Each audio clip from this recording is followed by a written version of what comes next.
we're going into a panel discussion. And this panel discussion is going to ask us one critical question. We've had everyone come here and wax lyrical of what they have in store for us and what we should do to partake of the opportunities.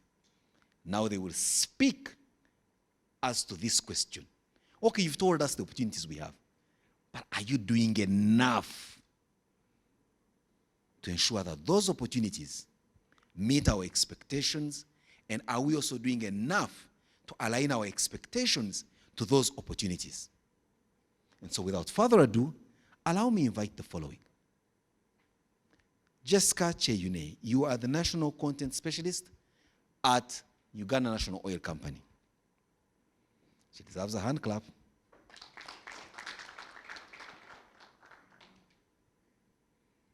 Gladly, Mathew, you're going to come back here and share with us another perspective from CNOOC.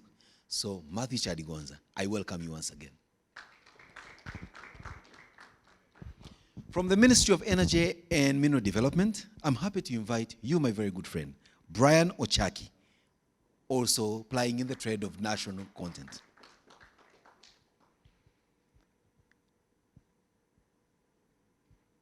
Any prizes for guessing who then takes the last seat? You guess right, I give you a bow tie. That's what I have. I don't keep them in numbers. I measure them in kilos. So you get the next person right, and then I give you a kilo of bow ties. Huh? All the hands I am seeing look like I will take a lady. So then I know how to give her a bow tie. Who do you think is coming on next? John Walugembe. You guessed right. Where do you want the bow ties delivered? So from the small and medium enterprise, I have the pleasure to invite John Walugembe. And because this is a very important panel with incredible conversations to take on, I am not worthy to engage them in any conversation. So just like John the Baptist, I have done it with water on the River Jordan. Now I invite the real guy that is going to sort it out with fire and the Holy Spirit. Tony Ottawa, take it away from here as the moderator of this panel. Thank you very much. Thank you very much. Thank you very much. Simon, allow me to have my mask on. I think we're social distancing enough. John the Baptist. I hope we're going to do justice, just the way Jesus did justice to the story on evangelism and Christianity. But I'm excited to have such an amazing panel. My brother John Walugembe, Brian, Mathew, and Jessica. For Jessica and Mathew, you've been in the trenches for years. I think from the time that I joined, I found you already in the trenches. I was just coming in to pick up the sand and dig further, and we dug further. And I believe we've also done several work before, having worked at CNOOC with you when we were doing the National Supplier Database, the National Talent Register, and the Industry Enhancement Center, and many more. So I'm just going to ask, and I'll begin probably with John, asking the question of, what would you want to see done for you as an SME or a representative of SMEs? What would you want to see done for you to make sure you participate in this amazing sector, but you also reap the right quality of contract out of this opportunity? Just give us a small 2 minutes, and then we can start the Q&A. Hello. Okay. Take off this. Okay, so thank you, John the Baptist. So as I mentioned, there's limited awareness about the opportunities by the vast majority of SMEs in this country. And I think we need to do more. Some effort is being made to create that awareness, but I think a lot needs to be done. Two, we need to simplify, make things simpler. I've said I'm a private entrepreneur myself, and sometimes I've tried, and it's not as easy as it seems when it's being written. I understand that the standards are meant to keep out fake companies and unserious people, but at the same time, we shouldn't make them too difficult for SMEs to comply with. Number 3 is that we need to look at building their own capacities. There are those SMEs that can do things on their own with a little nudge. And that's where training and capacity building comes in. I know that Stanbic Incubator has done this a lot, bid management, this and so on, how to register and stuff. Very, very important. But finally, there is a group that may need to be handheld. There are people that, particularly for micro businesses, that you may need to ensure that how can you work in a group to supply. And again, Stanbic Incubator is doing well with your center in Hoima with farmers. I think this is an example of what would work. So for me, if we looked at those, awareness, capacity building, reducing the barriers, and also, just hand-holding the other group. I think those 4, in my opinion, would be sufficient to, see more SMEs take up opportunities in the sector. Fantastic. Thank you so much, John. Brian, we have 16 ring-fenced areas for Ugandans. We have been told that if Ugandans are credible enough, these areas are theirs. Highlight or give us a highlight of these 16 areas and why Ugandans should be geared towards these as low-hanging fruits.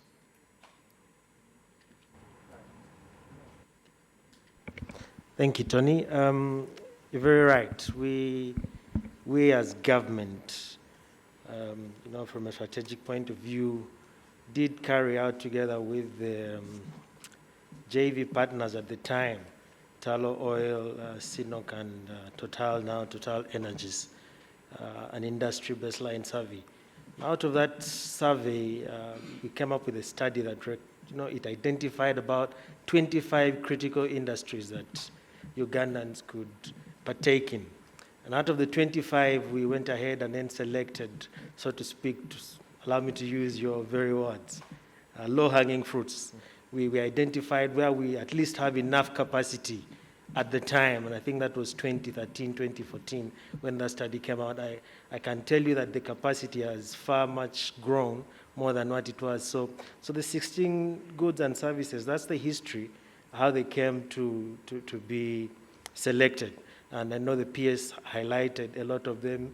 If I go through, I will also lose breath at a time, but we all know them. But we could also, like she encouraged us to take time and aggressively search out for information. Just go on the website, PAU website, UNOC website, the ministry website, and download the national content regulations. There's a schedule down there. It hires them: security, waste management where possible, transportation, office supply, foods, etc., etc. So for me, just to speak to your question, Tony, I know that Ugandans have the capability to do most of these goods and services to undertake these contracts. But even if we cannot, let's try and synergize. Let's joint venture between one another, because at least the law has already given you, it has handed you the baton. Now you either drop it or you run with it. But we've ring-fenced them. Mr. Mathew here and the team do not have the right to give out those contracts unless they fail to get a Ugandan to execute them. So let's work hard, search out for the opportunities, and then see that we can partake of them. Thanks. Fantastic. Let me just move over now to the other side and probably begin with Mathew. Mathew, we surely know that these areas that are ring-fenced for Ugandans are actually available. They are low-hanging fruits. But we also know that there are issues of capacity. What are you doing as CNOOC to make sure that Ugandans benefit and still make something out of this opportunity despite their challenges as a company, as CNOOC? Thank you very much, Tony. Like I said in my speech or presentation, CNOOC is doing quite a number of things to further enhance Ugandans' capacity to be able to partake. One of the things we are doing is training and development of both our staff, the Ugandan staff. We are training them in different fields to ensure that they are able to supervise the other suppliers. We are also doing the other trainings that I talked about, the training of welders, training of heavy goods vehicle drivers, We are also training ECITB technicians to do the civil works and several other trainings. We're also doing what we call enterprise development an enterprise development program, and we are glad the Stanbic Business Incubator is working with us on this, where we train different enterprises on what they need to do, the corporate governance that is required of them, the procurement process, the health and safety requirements, the standards, oil and gas standards, and several other requirements. And this is all an effort to ensure that Ugandans are able to, more companies, SMEs are able to partake in this oil and gas story. Just to mention, we are also coming next year, we are going to emphasize the concept of community content, where we want the farmers in the Albertine region to be able to supply foodstuffs to the oil and gas sector. And we also encourage them to diversify so that they don't look at the oil and gas sector alone. We are planning to do this in partnership, of course, with Stanbic Business Incubator, which has a base in Hoima that is training suppliers already. And I'm glad they are working with Pure Grow. I saw Pure Grow somewhere in the room. These are guys that are well aware on how to make Ugandans, the local farmers, produce the required standards. These and more efforts are being done, among some of the efforts being done to enhance participation of the local SMEs. Thank you. Thank you very much. I'll now just go to my sister, Jessica. Jessica, UNOC is that amazing local company, national company, that every Ugandan is looking up to. Every Ugandan is actually believing that that is where our hopes are if we are to salvage anything. What are you doing as a company to support the inclusion and the participation of local businesses in Uganda? Thank you very much, Tony. We are doing a lot. First of all, our mandate is huge. And the first area for us, we are responsible to make sure that we take care of the commercial interests of the government within all the other operations that are upstream. We also have a mandate to build oil and gas expertise within the country. And, we also have the refinery business. So we are going upstream, and then the eco. So we have a lot on our plate. But what we are doing as one, we are like the only now oil company that can still pre-qualify suppliers who are not on the national supplier database. And once we pre-qualify them, then we send them to the incubator. So we offload them onto you for skilling and upgrading and all that. That is one of the things we are doing. Two, we are partnering with UPIC to make sure that actually we get Ugandans pre-qualified, certified for international vocational qualifications that are required of the oil and gas sector. And actually had it not been for COVID, we would have had a number of them coming out now, but they have the 9 months IVQ qualifications that cost about 13 million per person. So UNOC is going to try to do that, to make sure that Ugandans are certified. But also we have our own staff, the UNOC staff, because we need also to become a CNOOC, we need to become a Total Energies one day. So we are doing a lot of skilling of our staff, placing them in other countries, even as we are working on making sure that within the refinery projects, within ECOP, and within the upstream, where we are going to get our an exploration license, that we actually make sure that national content is embedded. We have to make sure that every contract that goes to internationals is actually broken down, and whatever can be done by Ugandans is subcontracted to Ugandans.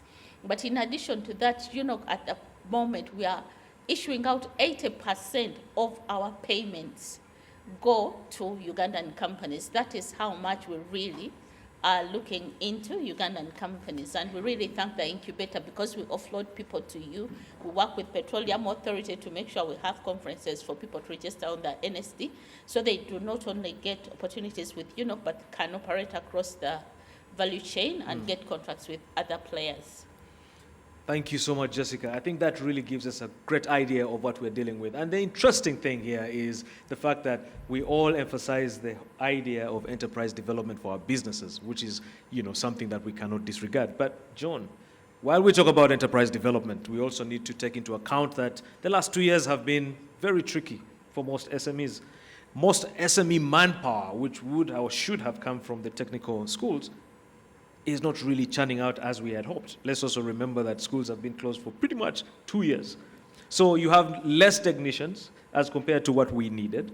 Jessica just talked about 9 months to prepare certain technical people, and we might be running against time.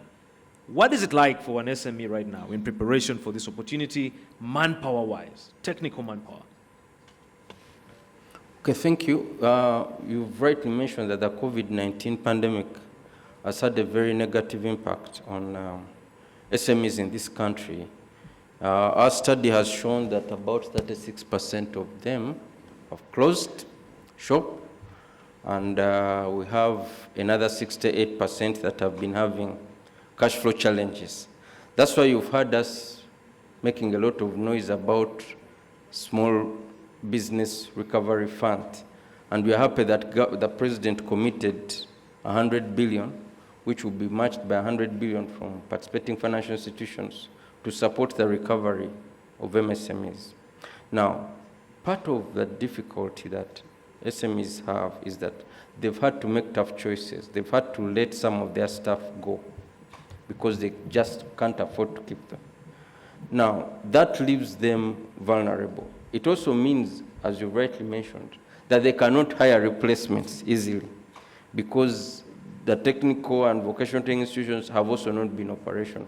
So this leaves them vulnerable in this skills area. So it leaves them vulnerable in the financing space, leaves them vulnerable in the skills area, and definitely leaves them vulnerable with regard to their supply chain. Some of these have been very severely disrupted.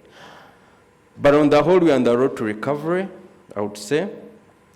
Most of the economy has been opened up now, and the remaining sectors will be opened in January. So we are hopeful that the recovery will be much faster than we had anticipated. Actually, the IMF has estimated that Uganda's growth for the next financial year will be around 4.7%.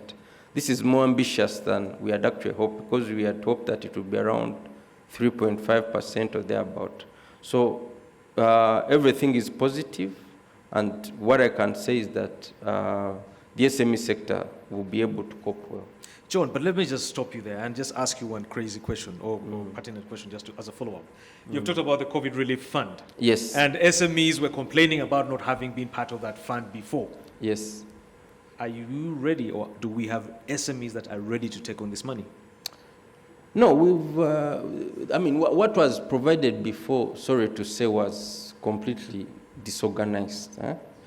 The government put about 455 billion in the Uganda Development Bank, but it has not been clear who has received that money. The only list we got was the one where there was a more. But apart from that, we are not sure which SME has actually benefited from that money. That's why we went back to government and said, colleagues, the money you provided, we don't seem to be getting it. Right. Government was kind enough to commit another 100 billion. And the private financial institutions have also committed another 100. Actually, we were going to launch it yesterday, but because of this confusion, we couldn't proceed. But what I can assure SMEs is that this fund is managed differently. It's going to be managed directly by the central bank. There's going to be less politicization. Also, the conditions have been made easier. So please, stop complaining. Educate yourself and take advantage of it. It is our money, taxpayers' money. If you don't get it, other people get it anyway. And you still pay the bill. Thank you so much, John. The lawyer says that ignorance of the law does not save you. Even if you're ignorant, you pay the taxes. Thank you so much, John. I guess for SMEs out there, it's very important for you to get your SMEs ready for this fund. This fund is going to be able to boost a lot of your businesses. And what I also need to tell you about is that the oil and gas sector is capital intensive, so you really need to have enough funds to support you, back you up, especially when it comes to contracting. My brother Brian, let me just come back to you a little bit and back again to that issue of manpower. We have Chigumba, we have Kichwamba, Which other institutions do we have that can readily churn out as many people? Or as a ministry, which agencies are you working with to support the multitude of, or the numbers of people we need over the next coming months? Right, thank you, Tony, once again. So, of course, manpower is a big issue. It's clear that the numbers that we need to meet are so high compared to the numbers that we have currently. And of course, government is doing quite a lot to see that we have people skilled. And what we have decided together with the Ministry of Education is to come up with the centers of excellence in several areas in the country. So you'll find that UPIC, for example, has been identified specifically for skills that are extremely specialized for the oil and gas. Then you'll have UTC Lira, that's into construction. But we've also worked together with a lot of accreditation bodies to accredit local institutions. And I know for the last year we managed to have some 5 institutions internationally accredited to City and Guilds, Elgon, Nawanyago, UPIC as well, and I think Kichwamba. So why we're doing this is because that we know that we've been taught a very good lesson that in the oil and gas industry, it's not enough for you to have a skill. You need to also be internationally certified for the industry to give you a job. So we're doing quite a lot of work together with our partners, GIZ. Yes. So we have a Skills for Oil and Gas in Africa project that we run together with GIZ. They do the greater bulk of the skilling on our behalf. So they bring in the money and then contract competent trainers, and know that in the last year we were able to skill about 1,500 individuals with pipe fitting skills as well as construction skills, and our specialized project, the Skills for Construction project. And a greater bulk of them were also internationally certified. So we don't yet have the numbers, but we are doing something about it to see that we have Ugandan skilled and trained. There's so many other projects that we've undertaken to skill Ugandans, but that's the one that comes to mind right now because it's the most current one, the 1,500 that we did. So we're still working together. What we are currently working on is to domicile the accreditation bodies here, so that we cut out the back and forth, having to fly to, say, South Africa, contact City and Guilds, have them come here, assess an institution, they go back. There's a lot of latency that goes into that, so you lose time.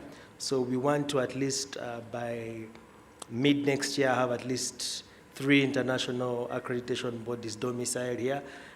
It's a tough ask, but government is committed to have that undertaken, so that we remove some of these redundancies and have as many institutions. You could have an institution in Karamoja internationally accredited much quicker than if it had to contact a City and Guilds that is domiciled in South Africa. So, yeah. That's absolutely interesting because we need to have that. I remember, Jessica, if you can recall, when we were in our old days of the oil and gas times, there were hardly any institutions that could actually do much, and including the machinery or equipment that was needed to train.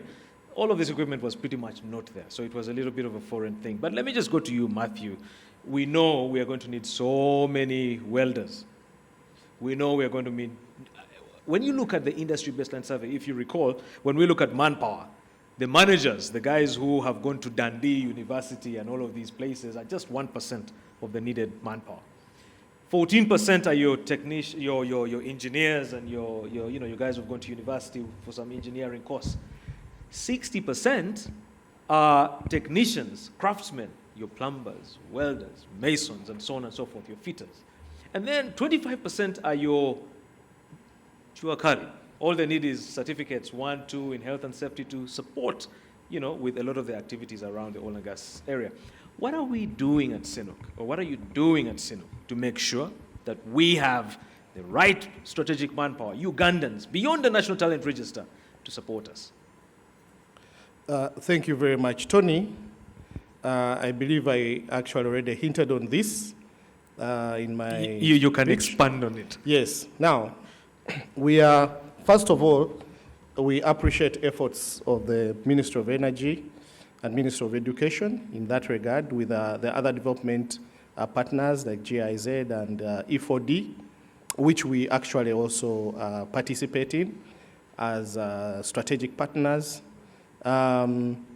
One thing is that I would like to add on my brother Brian's submission is that all these trained personnel are encouraged to register on the PAU National Oil and Gas Talent Register for visibility. So we're talking about 1,500 or thereabout that we are trained. We're encouraging them, including the ones CNOOC is training and the other joint venture partners, to register on the National Oil and Gas Talent Register, which can be found on the PAU website for clear visibility. What we want is that when these Tier 1, Tier 2 contractors are awarded contracts, they can easily just go to the register and actually access and know who is available to be employed. Now, as CNOOC, we've had a number of interventions that I mentioned, and I wouldn't like to repeat myself.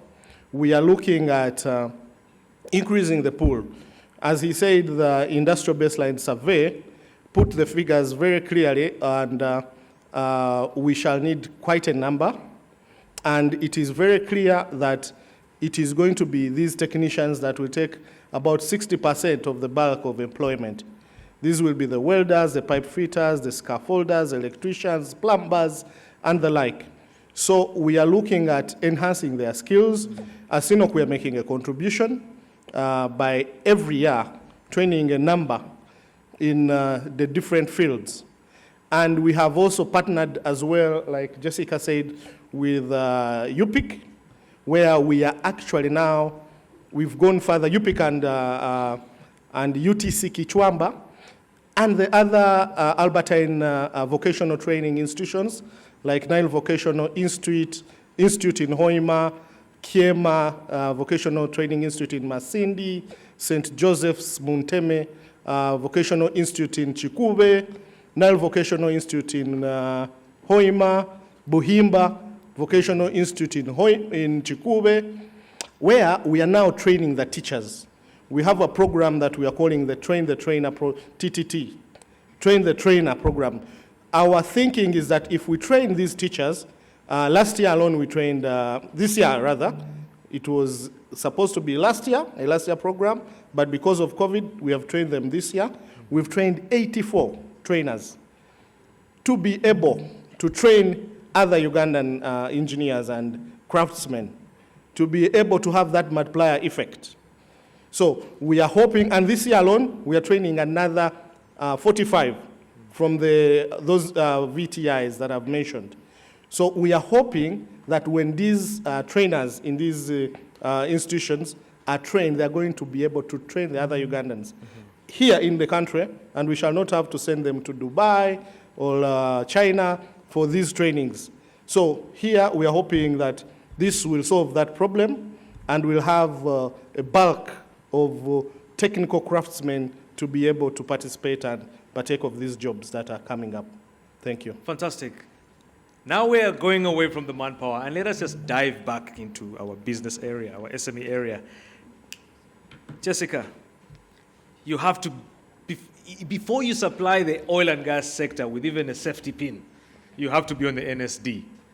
Tell us why it's important to be on the NSD and what you need to have as a business to get onto the National Supplier Database. Okay.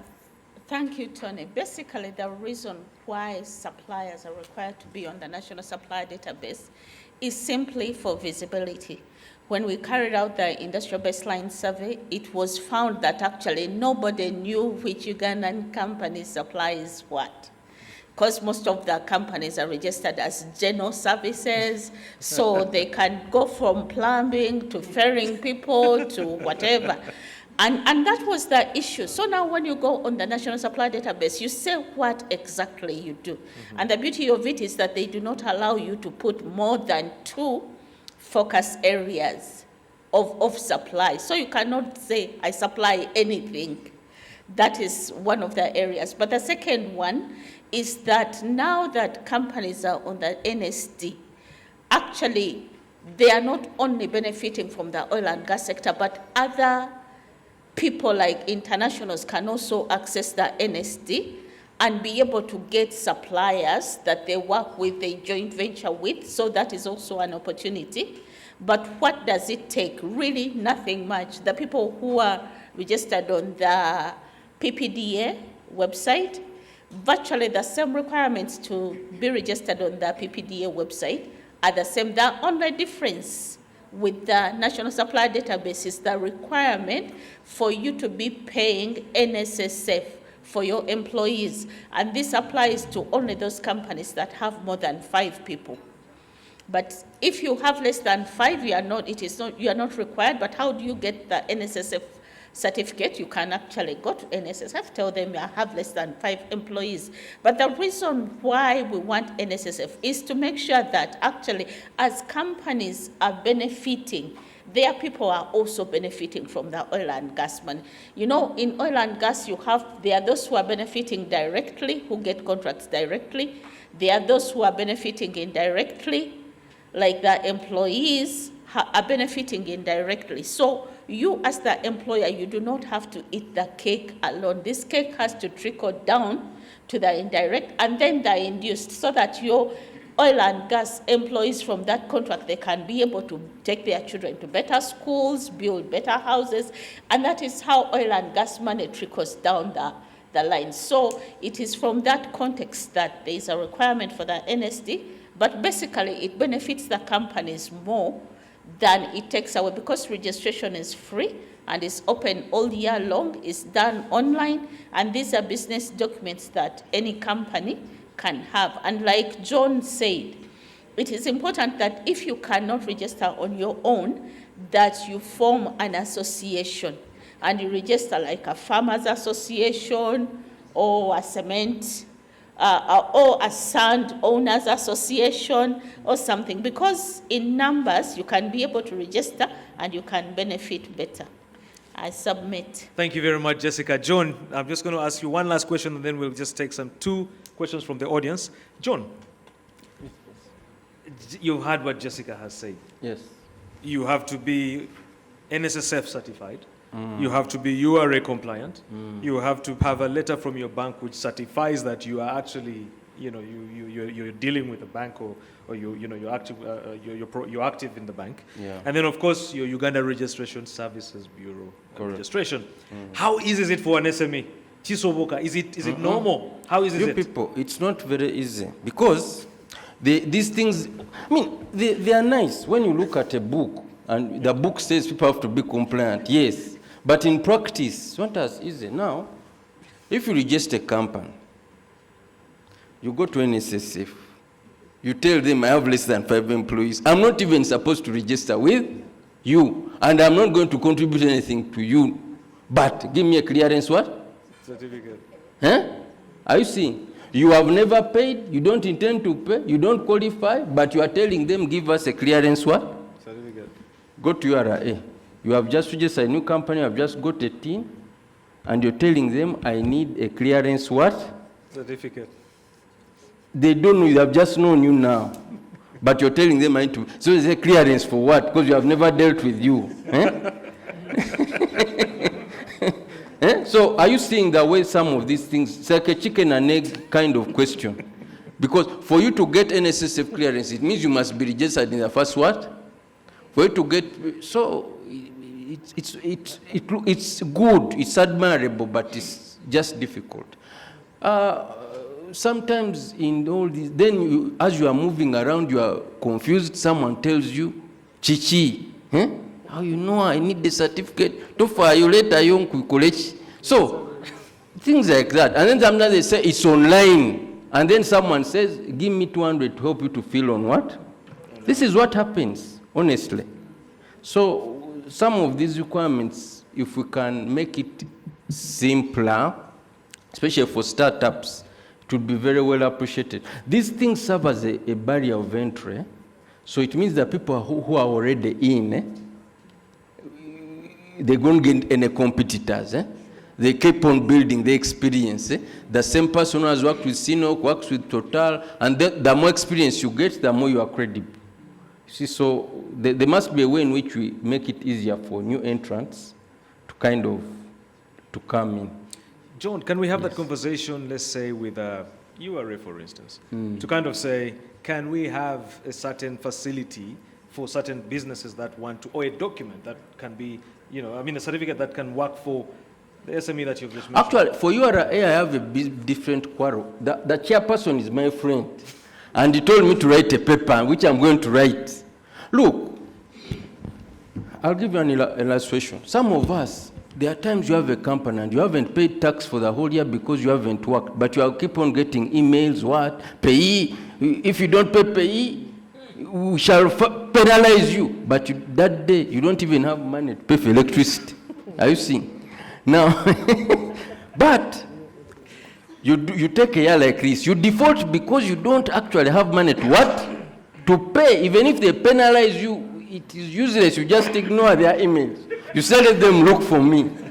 Now, in December, you meet Mr. Kyaligonza here. He says, now, John, in CNOOC, we need people to slash a compound. Say, are you sure? Yes. What do you need? He gives you the requirements. You apply on NSD. But they need the tax clearance what? Certificate. Now, you see how you can't get out of poverty. Because now, you're trapped. So what URA needs to do, it needs to put together a special desk for sinners who want to apologize, okay? So you go there, you say, you are the people, you have been sending me these things, honestly, I've been broke. But I have a deal, I'm going to get it.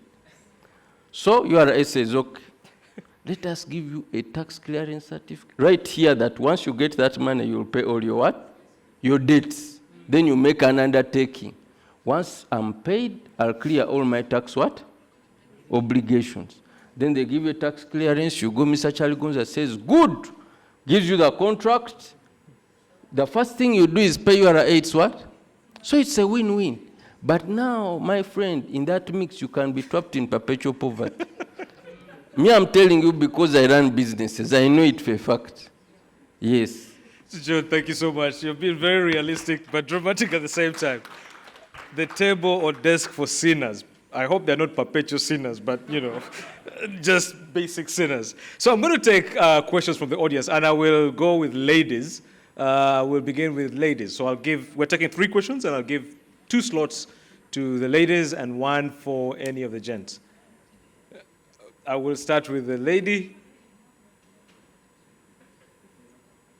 Okay, while we wait for the ladies, I'll ask my brother, Moses.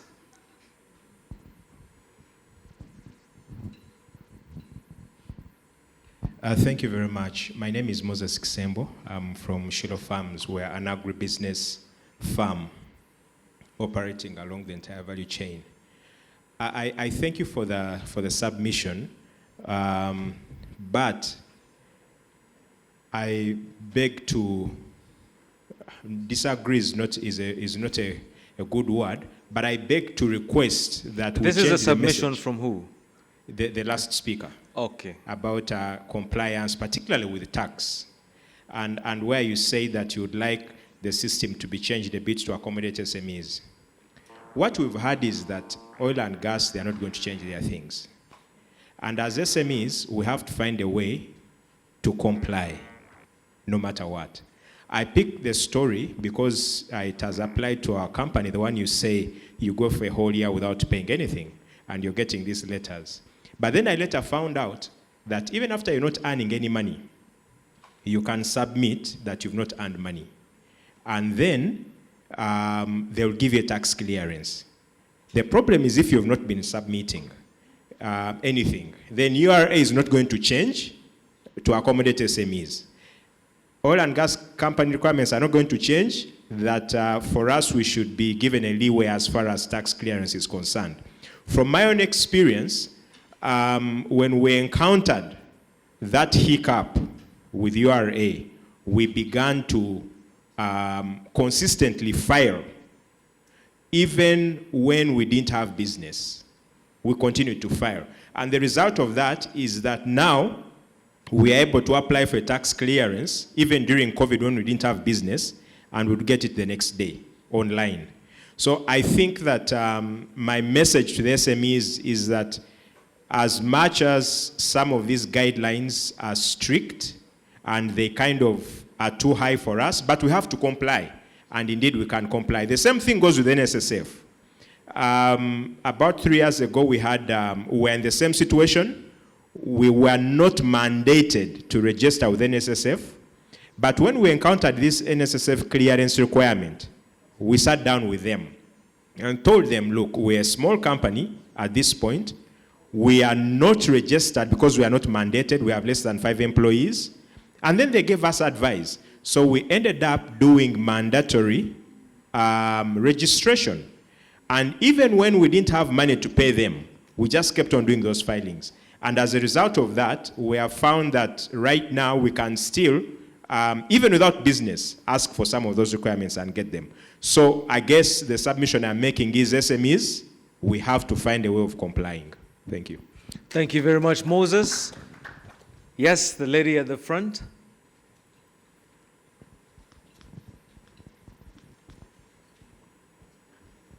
Thank you very much. My name is Marianne Israel. I'm presenting fabrication systems. We have been here for 12 years, so basically we have good base here. So I have a question and a request, if it might be in that form. I will start with the request that I actually ask usually our clients to come and visit our workshops to see how far are we established, and to also take some advices about how can we improve to be matching or like to match the standards that are required, because sometimes maybe the lack of knowledge is the only like problem or the only obstacle to get a good contract, yet we are very capable to do the job. So that's actually why I'm happy to hear that there will be some kind of trainings and workshops for all the potential contractors, and an advice will be really, really appreciated, because some people are capable and they don't even know it. So that was about my request. And now the question actually about how far have we gone with Tilenga progress as a project? Like, have we done the survey, the land, did we start exploring or maybe digging? So that's it. Thank you. Okay, and one last question.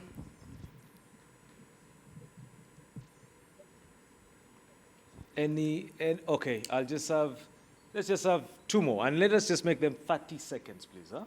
30 seconds, since I'm accommodating 2. We'll make them 30 seconds.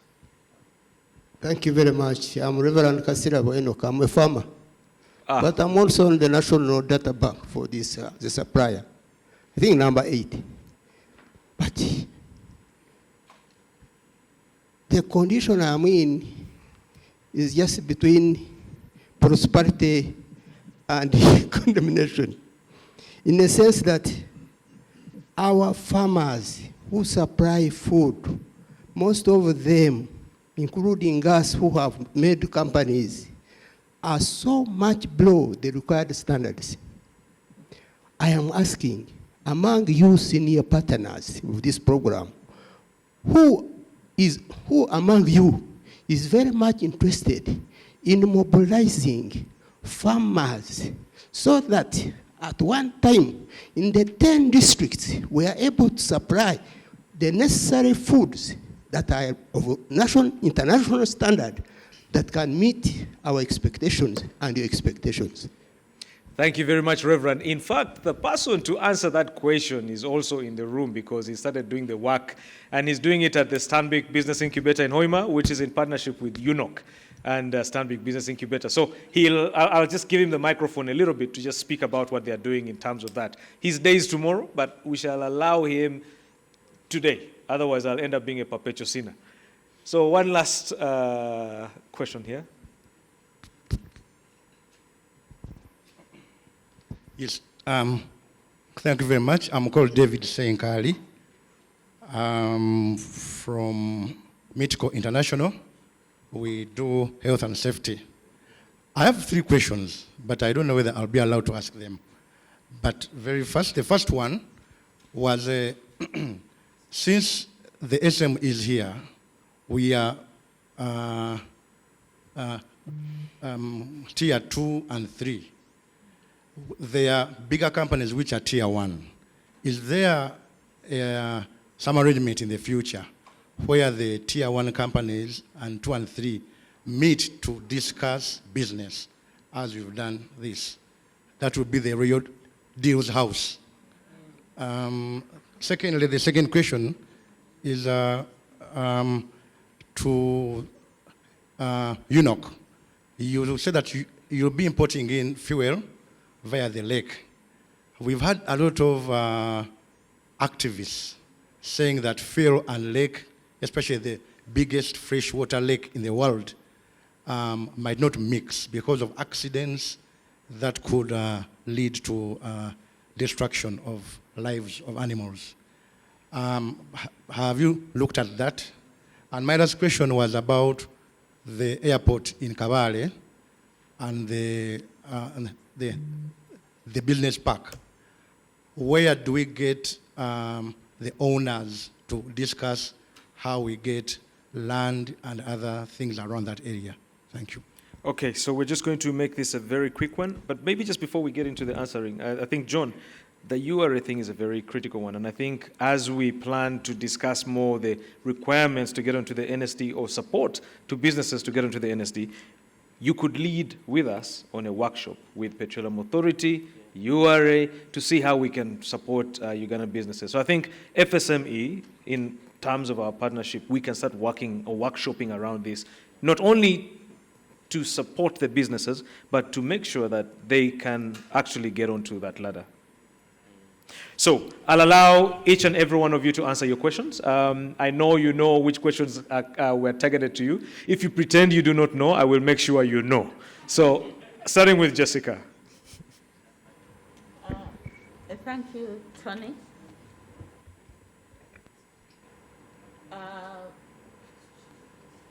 My questions are many, actually.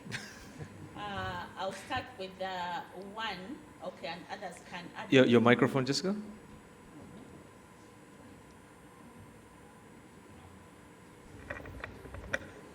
Okay, so now, I'll start with how are we going to have a conversation with tier 1 suppliers.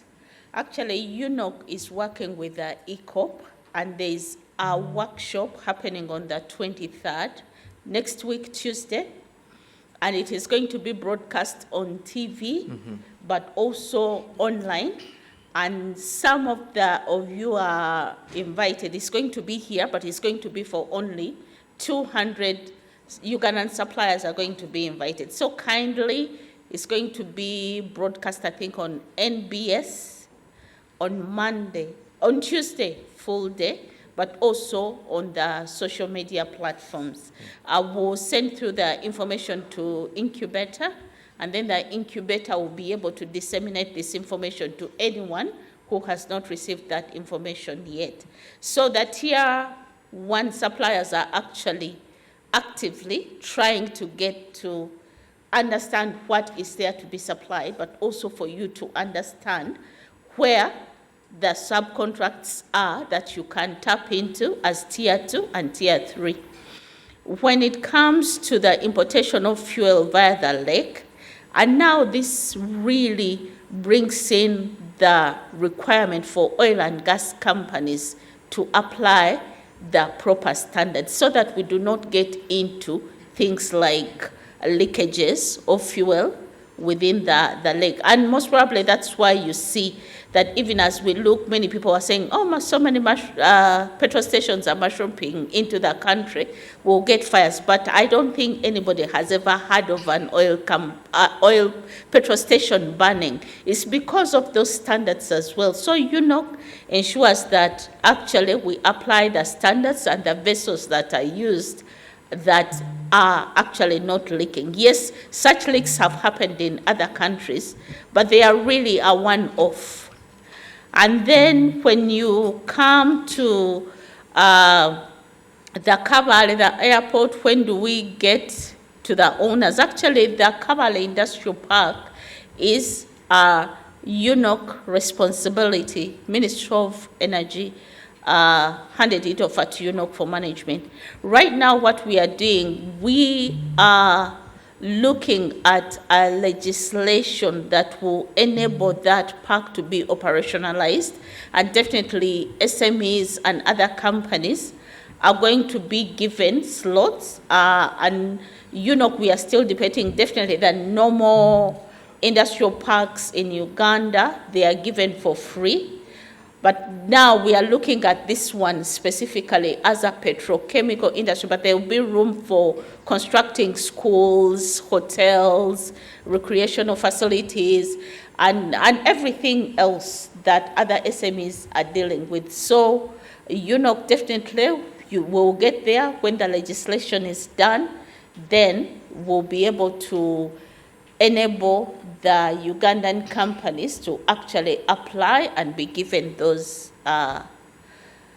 slots within the industrial park. I submit. Thank you very much, Jessica. Let me just ask John, because he has to run, the minister is waiting. You see, this is a very important man. The minister is waiting for him outside this room, not the other way around. So, John, if you could answer your questions, and we release you. I hope some of those conversations are about the red tape. The SME, I'm going to use a very interesting example.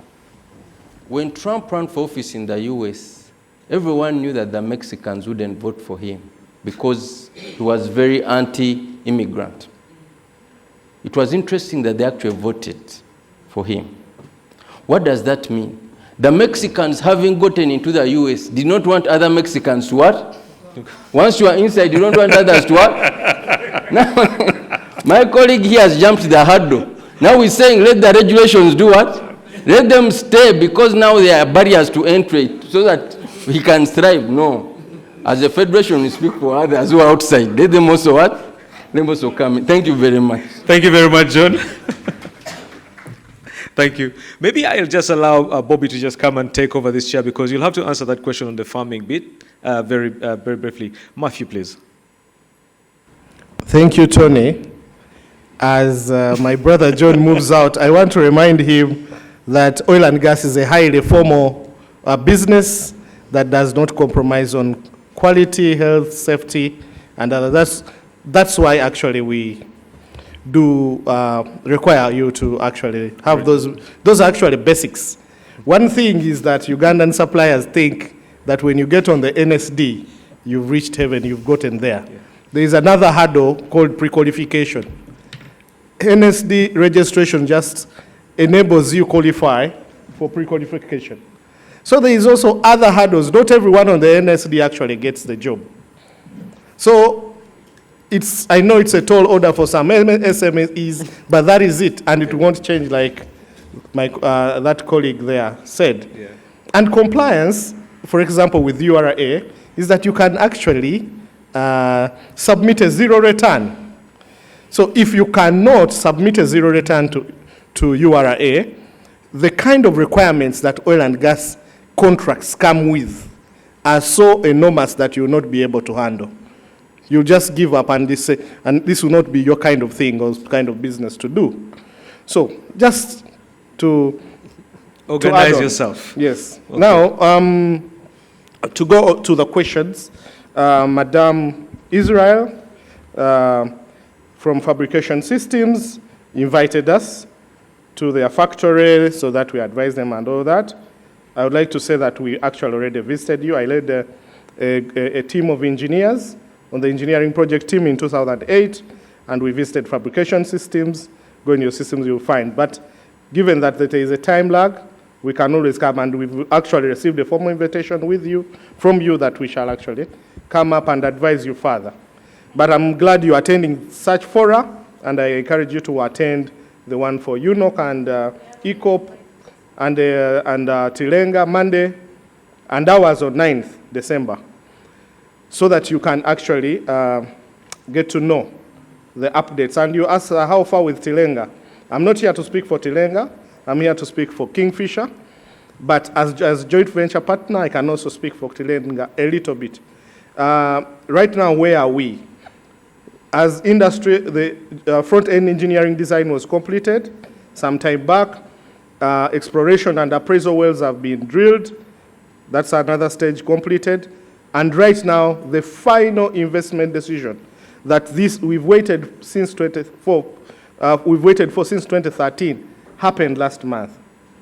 All the joint venture partners, including Total Energies, UNOC, and CNOOC, have now committed funds for the project. So it's all systems go.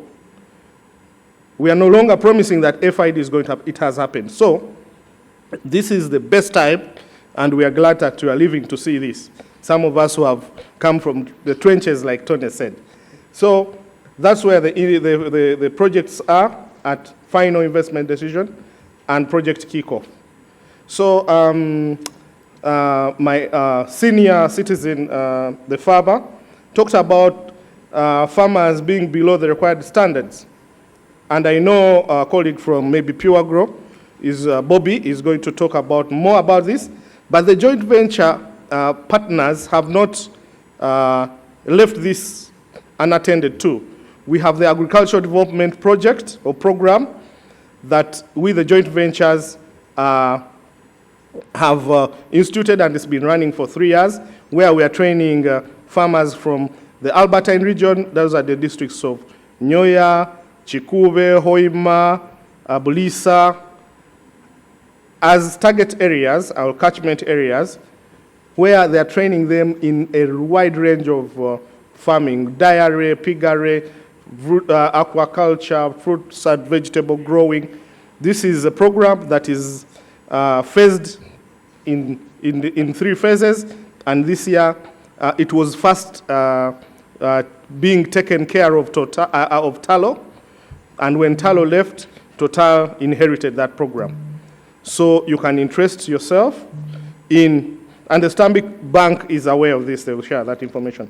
Then the proposed meeting between Tier 2 and Tier 3 suppliers is very good. We encourage it because there will be a lot of networking and possible formation of joint ventures. And this is what we want, so that Ugandan companies that are doing similar things or different things that can be joint ventured or that can form joint ventures do actually form the joint ventures and actually enhance their capacity to participate in the industry. So we encourage this. Like farmers, they can actually form associations, like Jessica said, and register an association.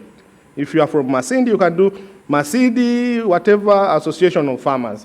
Register it and have people organized to be able to supply in the future and meet both the quantity and the quality that is required. Okay. Thank you. Okay, we're pressed for time, so I'm just going to allow you, Brian, to just quickly wrap up.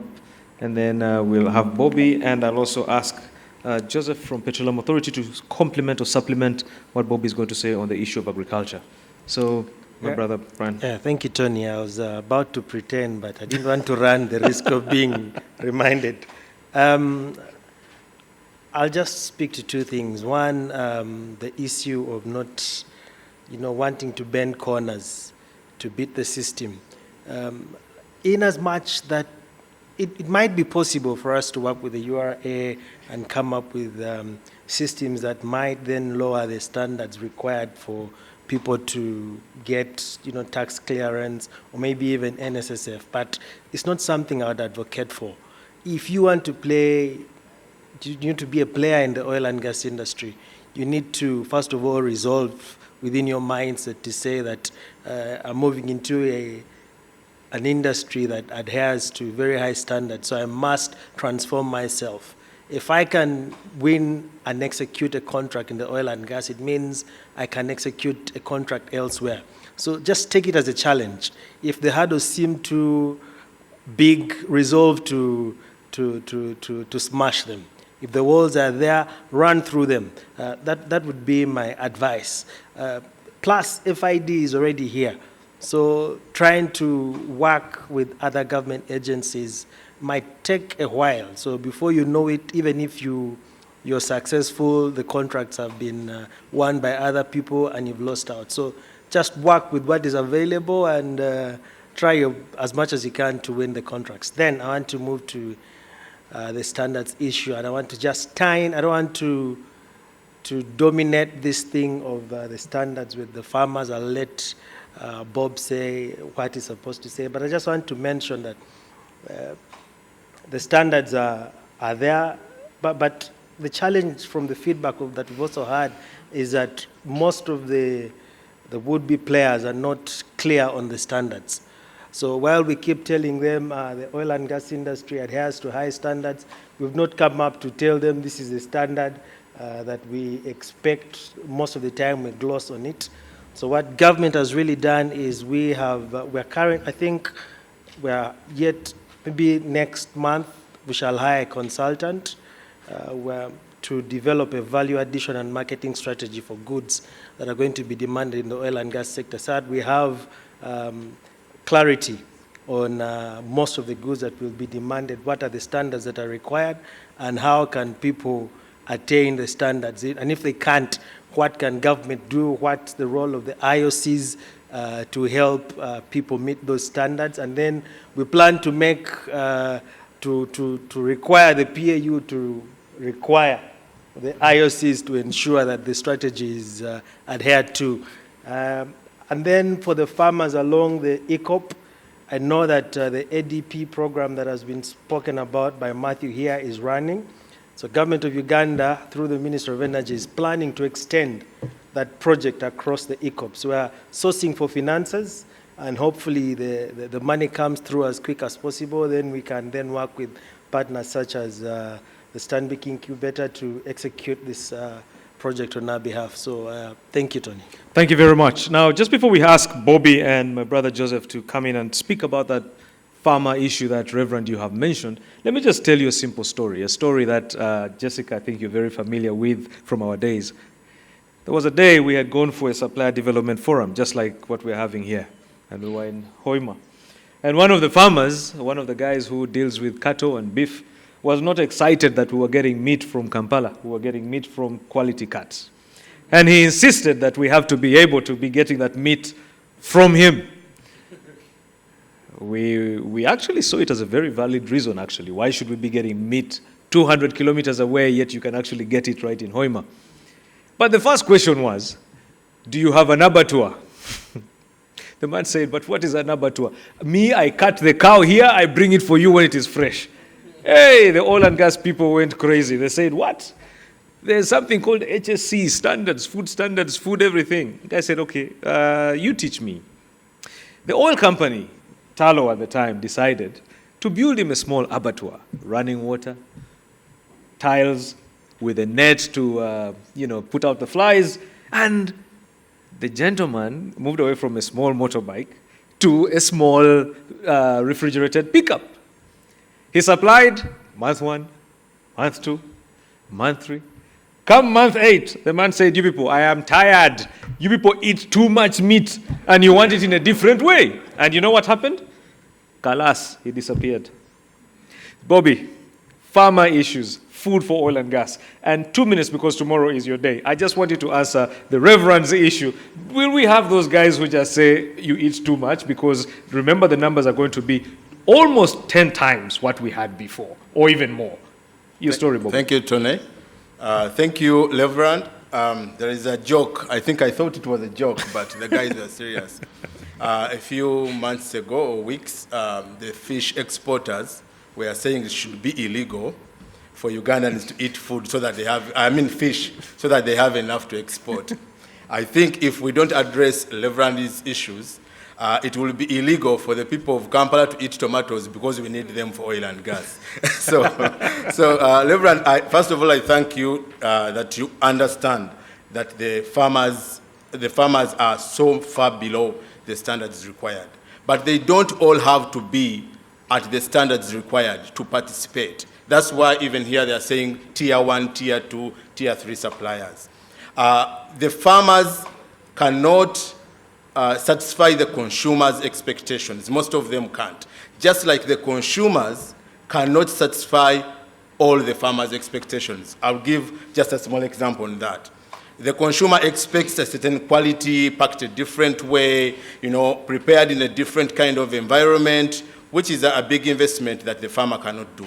But also the farmer expects that when he harvests his 2 acres of tomatoes, the consumer will take it at once, which the consumer will also not be able to do. So that's where Pure Grow Africa comes in, to organize, skill, monitor, aggregate, and commercialize the farmers. We've been doing this, of course, in Uganda for our different businesses since 2016, 2017.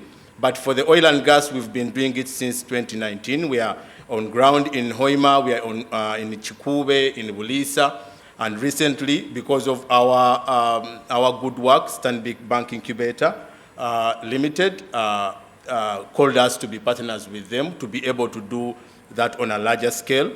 And this program is ongoing. Why? Because in order for the farmer to, we are in there to be able to now influence things like quality, because we know the quality that is required for the oil and gas sector because of our experience in other sectors that are also related to this kind of food, like in-flight and all that, to influence efficiency. If you told a farmer to supply 2 tons of tomatoes every day for 1 month, we will get the same story of the beef guy who came in and said, you guys are eating a lot of tomatoes. I've had enough. I can't do it anymore. So Pure Grow comes in now to be able to get the different farmers organized. We get the produce from them.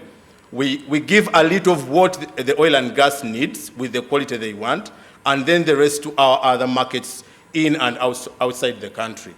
And of course, traceability too. The requirements that the farmer needs to fit the traceability gap is also very difficult. So that's where I also come in. Plus consumer expectations, so that we can give the consumer what they need with their standards, with their expectations, but without leaving back behind the farmer, because we are not going to grow this food. The farmer has to do the growing, and then we do the rest. And also sustainability, because oil and gas will come and go, but the farmer needs to survive after that. And Pure Grow is only looking at oil and gas as just a part of our business strategy, but also get markets. We need to utilize the Kampala International Airport to export out the food from the Albertine region. We need to feed Kampala like we are doing. We need to fill Kenya, Sudan like we are doing. So that's where we Bobby, let me cut you very short. much. You will speak tomorrow. So let me just have a microphone brought to